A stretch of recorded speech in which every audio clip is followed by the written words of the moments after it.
কে না চাইবে পারিবারিক টেনশন, ভবিষ্যৎ চিন্তা ও জীবন কষ্ট থেকে মুক্তি পেয়ে চিরসুখের জান্নাতে যেতে, যেখানে সবচেয়ে বড় নেয়ামত মন খারাপ হবে না, কারো কোনো চিন্তা থাকবে না, নির্ঘুমে চোখের নিচে কালো দাগও পড়বে না। আজ আমরা 4টি সহজ আমল সম্পর্কে জানবো জান্নাতে যাওয়া। প্রথম আমলটি হলো প্রতি ফরজ নামাজের পর আয়াতুল কুরসি পড়া।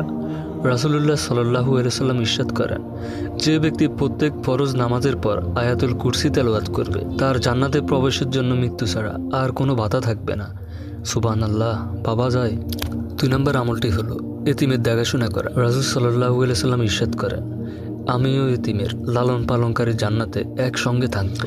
এতিমের পাশে দাঁড়ালে আপনি মুহাম্মদ সাল্লাল্লাহু আলাইহি সাল্লামের সাথে জান্নাতে থাকতে পারবেন। কত সহজ কাজে কত বড় পুরস্কার রেখেছে। রাসূল নিজে এতিম ছিলেন, তিনি জানেন কত কষ্ট এতিমের এই স্বার্থপর দুনিয়াতে টিকে থাকা। 3 নম্বর হচ্ছে রুগ্ন ব্যক্তির খোঁজ খবর নেওয়া। রাসূল সাল্লাল্লাহু আলাইহি সাল্লাম ইরশাদ করেন, যখন কোনো মুসলমান অন্য কোনো অসুস্থ মুসলমানকে দেখতে যায়, সে আসা পর্যন্ত জান্নাতের খিড়কায় থাকে। সাহাবায়ে কেরাম আরজ করলেন, খিড়কা কি? রাসূল সাল্লাল্লাহু আলাইহি সাল্লাম বললেন, জান্নাতের ফল বাগান।